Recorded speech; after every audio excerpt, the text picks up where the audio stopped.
Dictation 100 शब्द प्रति minute start होगा 5 सेकंड बाद।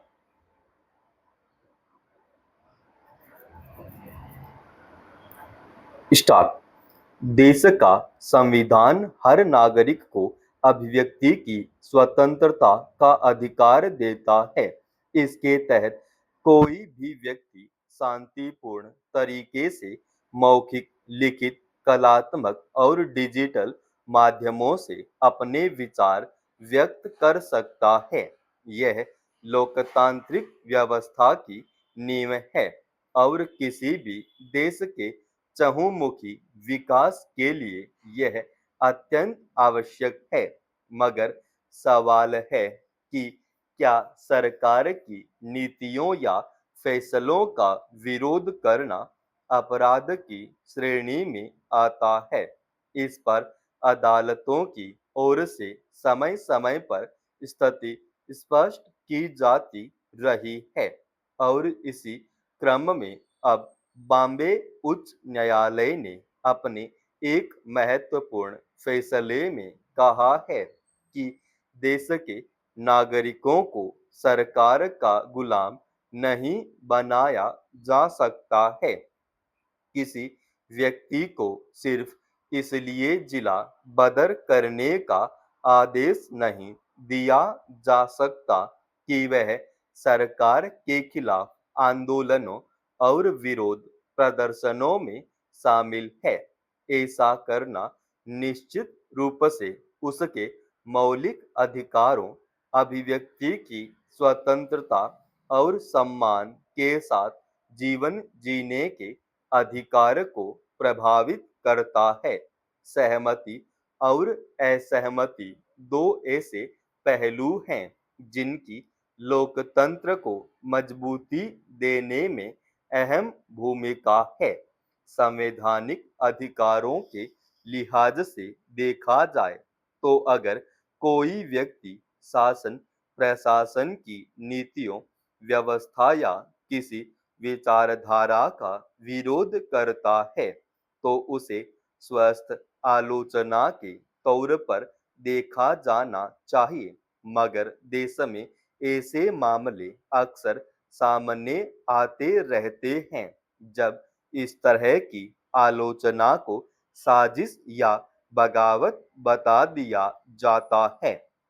ऐसे में यह सवाल महत्वपूर्ण है कि अगर हर आलोचना या असहमति को अपराध की श्रेणी में रखा जाएगा तो लोकतंत्र का मूल तत्व कैसे जीवित रह पाएगा? बॉम्बे हाई कोर्ट ने भी अपने फैसले में यह सवाल उठाया है कि आम नागरिक सरकार की किसी कार्रवाई या फैसले के खिलाफ शांतिपूर्ण तरीके से विरोध प्रदर्शन क्यों नहीं कर सकते? क्या यह नागरिकों को सरकार का गुलाम बनाने जैसा नहीं है? इसमें दो राय नहीं कि अगर असामान्य के खिलाफ और सुधार की मांग के पक्ष में उठने वाली हर आवाज को दबाने की कोशिश की जाए तो यह लोकतांत्रिक मूल्यों पर आघात नहीं तो और क्या होगा? अमेरिका स्थित स्वतंत्र प्रबुद्ध संस्था the future of free speech के एक नए वैश्विक सर्वेक्षण के मुताबिक अभिव्यक्ति की स्वतंत्रता के मामले में दुनिया के प्रमुख 33 देशों में भारत 24वें स्थान पर है और इस अधिकार की रक्षा रिपोर्ट के मुताबिक हालांकि अभिव्यक्ति की आजादी के लिए सैद्धांतिक समर्थन मजबूत बना हुआ है, लेकिन इस अधिकार की रक्षा करने की प्रतिबद्धता दुनिया के कई हिस्सों में कमजोर हो रही है, जिनमें भारत भी शामिल है। यह छिपा नहीं है कि हाल के वर्षों में देश के भीतर शांतिपूर्ण विरोध प्रदर्शनों को भी साजिश बताया जाने लगा है। फिर चाहे विद्यार्थियों का परीक्षाओं की शुचिता को लेकर आवाज उठाना हो या फिर अपनी मांगों को लेकर कर्मचारियों का सड़क पर उतरना, विपक्षी दलों की ओर से भी यह आरोप लगाया जाता रहा है कि सरकार की नीतियों का विरोध करने पर उनके खिलाफ प्रतिशोध की भावना से कार्रवाई की जाती है। अगर कोई व्यक्ति सरकार के निर्णय का विरोध करता है तो उसके खिलाफ मामला दर्ज करना कितना उचित है, इस पर विचार किया जाना चाहिए।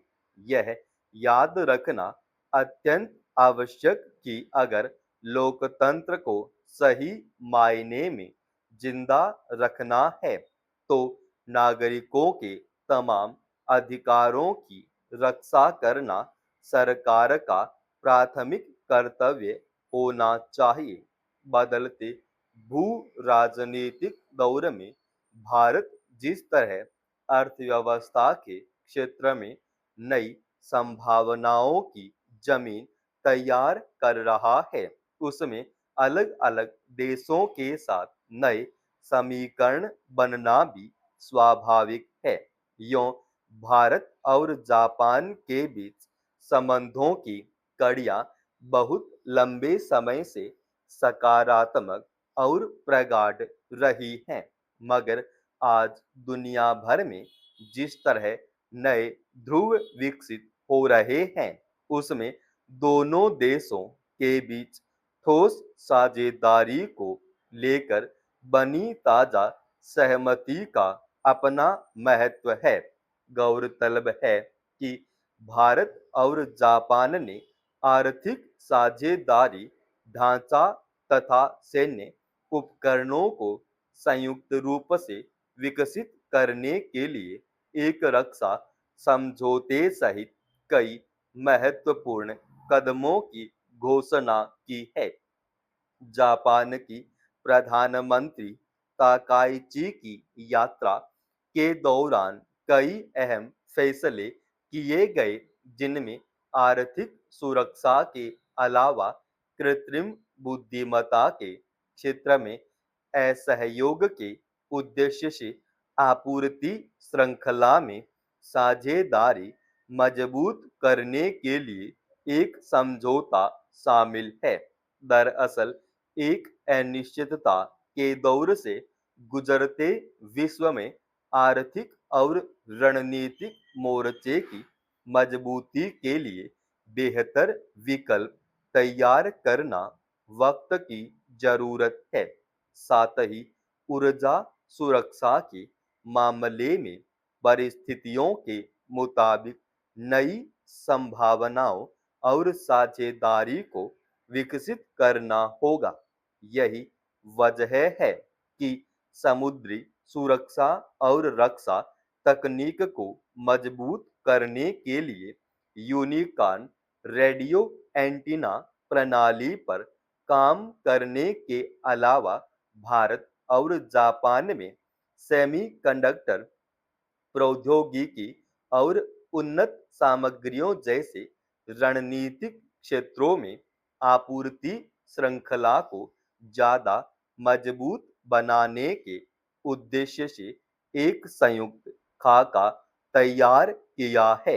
इसके तहत भारत में 1000 बायोगैस और उर्वरक संयंत्र स्थापित करने की पहल अगर जमीन पर उतरती है तो इसके सकारात्मक परिणामों का अंदाजा लगाया जा सकता है, खास तौर पर ग्रामीण क्षेत्रों में आजीविका के अवसरों के विकसित होने की नई राह अर्थव्यवस्था के बुनियादी ढांचे को बड़ी ताकत दे सकती है।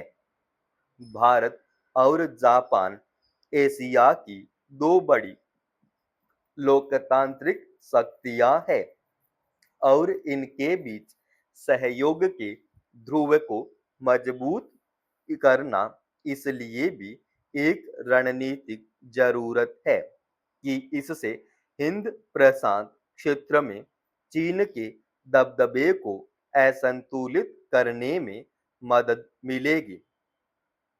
समाप्त।